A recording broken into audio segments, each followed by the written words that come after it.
Le sens du jeûne dans la langue et dans la législation. Le jeûne dans la langue, c'est la retenue, l'empêchement. Ibn Mandur a dit dans l'Isan ou l'Arab, le jeûne, c'est le délaissement de la nourriture, de la boisson et de la parole. On appelle la personne qui garde le silence jeûneur, car elle se retient de parler. Allah Ta'ala a dit, informant à propos de Maryam, selon une traduction du sens, j'ai voué un jeûne au tout miséricordieux. Maryam, verset 26. C'est-à-dire, j'ai voué un jeûne de silence. Car c'est une retenue à l'égard de la parole, ce qu'explique sa parole Ta'ala, selon une traduction du sens, je ne parlerai donc aujourd'hui à aucun être humain. Maryam, verset 26. On va essayer d'expliquer un peu ce qu'il y a ici. Donc, le jeûne dans la langue, c'est la retenue, l'empêchement. Quand je me retiens d'une chose ou je m'en empêche, on dit j'ai jeûné. Ibn Mandur a dit dans l'islam arabe, le jeûne, c'est le délaissement de la nourriture, de la boisson et de la parole. Donc ça, c'est shar'an, ça c'est religieusement. On appelle la personne qui garde le silence jeûneur. Pourquoi? Car elle se retient de parler.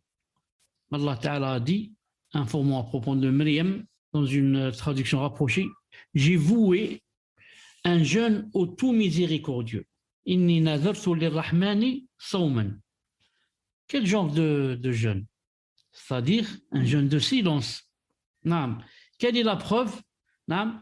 La preuve, c'est que Allah subhanahu wa ta'ala a dit après cela, elle a dit, je ne parlerai donc aujourd'hui à aucun être humain. Donc, quand elle a dit, j'ai voué un jeûne au tout miséricordieux, elle voulait dire un jeûne de silence. C'est-à-dire, je ne parlerai donc aujourd'hui à aucun être humain. Ce qui explique que, donc, si on s'empêche de parler, ça s'appelle aussi jeûner bi'idhnillahi ta'ala. C'est ce qu'on a voulu dire dans, Inch'Allah ta'ala, cette diapo. Non. Le jeûne dans la législation. Il y a de nombreuses définitions pour le jeûne dans la législation. Celle sur laquelle se porte notre choix est la suivante.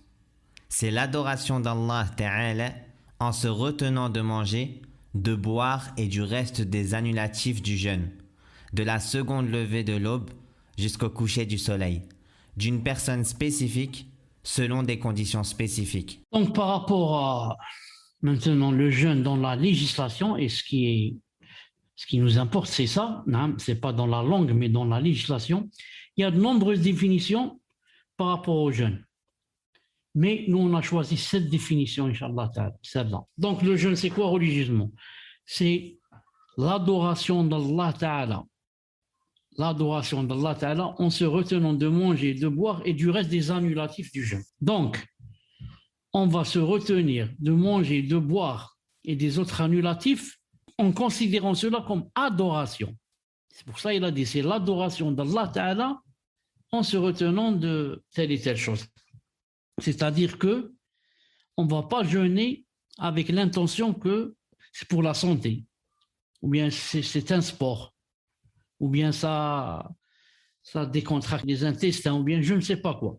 Ou bien pour maigrir. Ou bien pour maigrir, barakallahu fik, comme régime. Il faut que ça soit avec la niya de l'adoration.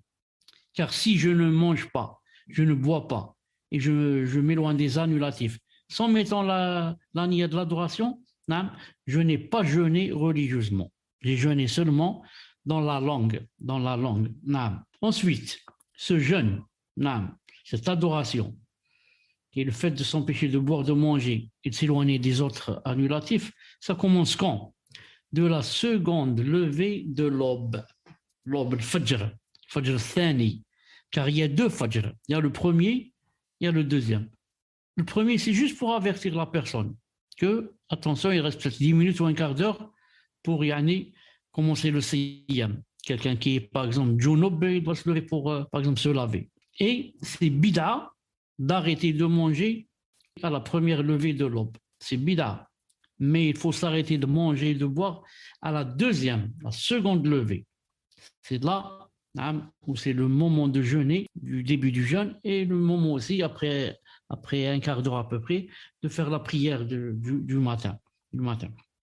Moi, je dis c'est bida d'arrêter de manger. Non. C'est-à-dire pour celui qui dit qu'il faut s'arrêter, c'est obligé, comme dans beaucoup de pays. 20 minutes ou un quart d'heure avant le deuxième adhan, ils disent qu'il faut arrêter. C'est-à-dire qu'il faut arrêter de manger avec le premier adhan. Alors que ce n'est pas vrai. Il faut arrêter avec le deuxième. Comme on dit, وَكُولُوا وَاشْرَبُوا حَتَّى يَتَبَيَّنَ لَكُمْ الْخَيْطُ الْأَبْيَضُ مِنَ الْخَيْطِ الْأَسْوَدِ مِنَ الْفَجْرِ. Mangez, buvez jusqu'à ce que vous discerniez le fil blanc du fil noir et du fajr. Ensuite, ça commence donc au deuxième fajr, deuxième appel pour la prière, jusqu'au coucher du soleil. C'est une condition à dire, jusqu'au coucher du soleil. Si la personne va rompre son jeûne 1 minute avant le coucher du soleil, elle n'aura pas jeûné. Et le coucher du soleil, c'est pour quelqu'un qui peut l'observer. Sinon, on peut se baser sur le adhan, par exemple. Ou bien même si on n'entend pas l'adhan, on peut se baser sur l'heure. Si on sait que le coucher du soleil, c'est à telle minute exactement. Donc, qui va jeûner? D'une personne spécifique.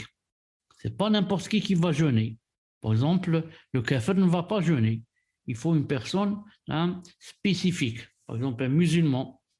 Si c'est un enfant qui n'est pas pubère, ce n'est pas obligé pour lui de jeûner. Il faut qu'il soit pubère pour que ça soit obligatoire. Et selon des conditions spécifiques. Voilà, c'est à peu près la même chose. Il faut des conditions spéciales et spécifiques. Par exemple, celui qui n'est pas résident, qui est voyageur, ce n'est pas obligé pour lui de jeûner. S'il veut jeûner, il jeûne. S'il veut manger, il mange. Ensuite, il rattrape. Ensuite, donc il y a des conditions spécifiques. On continue, Inch'Allah ta'ala. On appelle le jeûne endurance et patience, comme l'a recueilli Ibn Abi Hatim avec une chaîne de transmission authentique d'après Mujahid. Dans sa parole ta'ala, selon une traduction du sens, et chercher secours dans l'endurance et la prière. Al-Baqarah, verset 45. Il a dit, la patience correspond au jeûne, c'est-à-dire chercher secours dans le jeûne et la prière. Donc, le jeûne, on l'appelle aussi endurance et patience.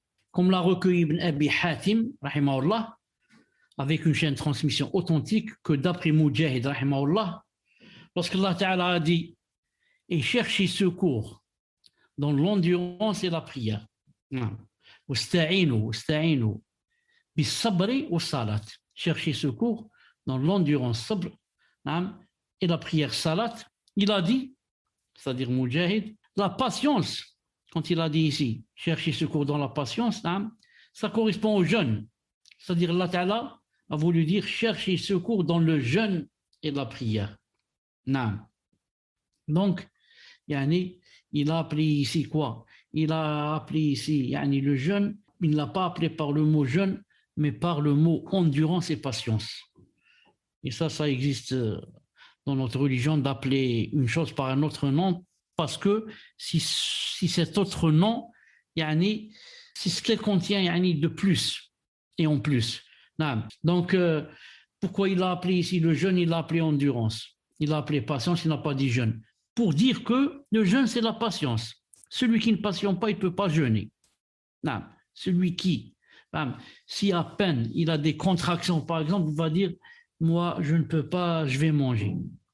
Ou à peine, par exemple, un petit vertige ou un petit mal de tête ou je ne sais pas quoi, il va dire, j'arrête de jeûner. Non, il faut de la patience pour jeûner. Il faut de la patience pour jeûner. Regardez dans ce verset. Allah Ta'ala, ce qu'il a dit, Aqimis salat, liduluki shamsi ila ghasaqil layli, wa Qur'an al-fajri, inna Qur'an al-fajri kana mashwara. Accomplis la salat au déclin du soleil, depuis le soleil se lève, jusqu'à l'obscurité de la nuit. Et fais aussi la lecture à l'aube, récite. Car la lecture à l'aube a des témoins. Pourquoi on a cité ce verset? Comme j'ai dit tout à l'heure, le jeûne, il l'a appelé endurance. Parce que, comme j'ai dit, on appelle une chose par un autre nom. Si ce autre nom, on comprend de lui qu'on veut le premier nom. Regardez ici, Aqim Salat. Aqim Salat, accomplis la Salat, depuis le déclin du soleil jusqu'à l'obscurité. Ensuite, il a dit, Wa Qur'an al-Fajr. Et le Coran, c'est-à-dire la lecture à l'aube. Pourquoi il a dit la lecture à l'aube? Qu'est-ce qu'il veut dire ici? Il veut dire prie, la prière du matin, salat al-Fajr. Prie là, qu'on appelle nous subh, c'est-à-dire l'obligatoire, pas la sunna avec Qul ya ayyuhal kafirun, Qul huwa Allahu ahad. Ce qui vient après, l'obligatoire, salat al-Subh. On l'appelle Fajr, on l'appelle Subh, ma'alish.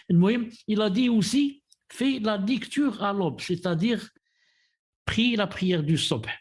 Pourquoi il n'a pas dit la prière de l'aube? Il a dit la lecture. Pour dire que salat al-Subh, ce n'est pas suffisant de lire des petites sourates, genre Qul huwa Allahu ahad, genre Tabbat yada abi lahab, genre. Non, il faut lire un peu plus long. Non.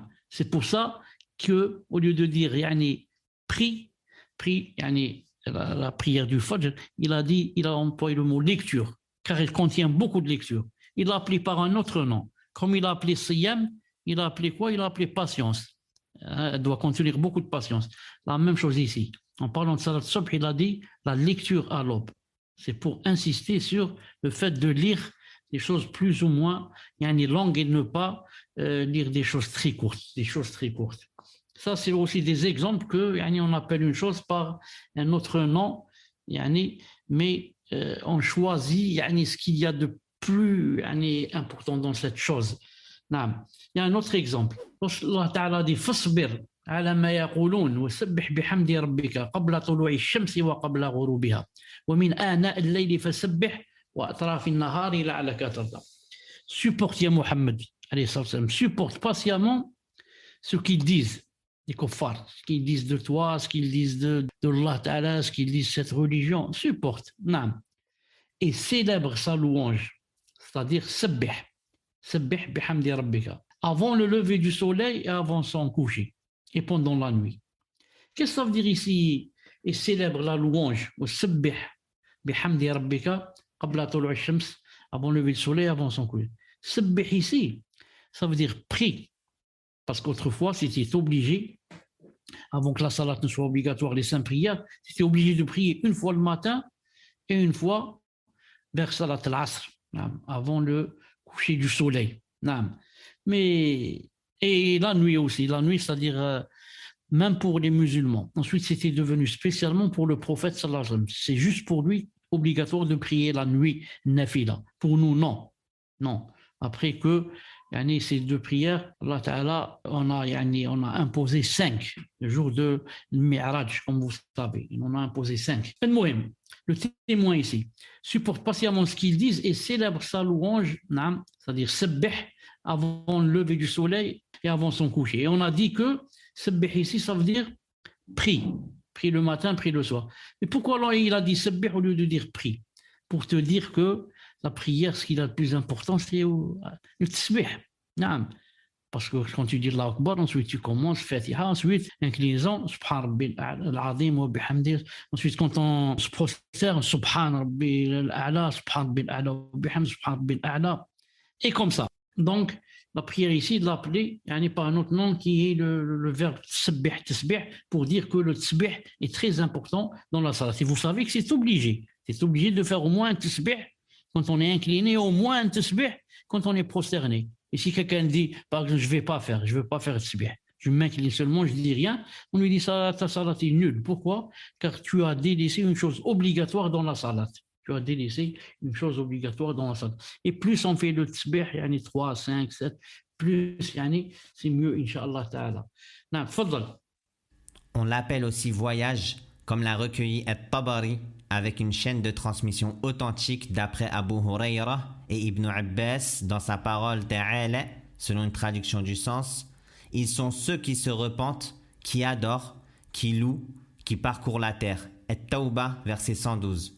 Ils ont dit ceux qui parcourent la terre, c'est-à-dire les jeûneurs. Même le siyam, on l'appelle aussi voyage, comme dans cette parole de Abi Huraira Ibn Abbas, dans sa parole Azza wa Jal. Ils sont ceux qui se repentent, qui adorent, qui louent, qui parcourent la terre. Quelqu'un va croire que c'est quelqu'un qui va aller d'un pays à un pays, alors que ces 2 grands Sahaba radiyallahu ta'ala anhum, qu'est-ce qu'ils ont dit? Ils ont dit ceux qui parcourent la terre, c'est-à-dire des jeûneurs. c'est-à-dire les jeûneurs. Pour dire que si quelqu'un va dire je peux me suffire à la langue arabe pour, par exemple, traduire le Coran, il ne pourra jamais. Ici, il va dire yani, ceux qui parcourent la terre et il ne va pas dire les jeûneurs, que Allah a voulu dire les jeûneurs. Yani, c'est montrer l'importance de connaître yani, la sunna et de connaître yani, les athar et les hadiths yani, des sahaba radiallahu ta'ala anhum. Les mérites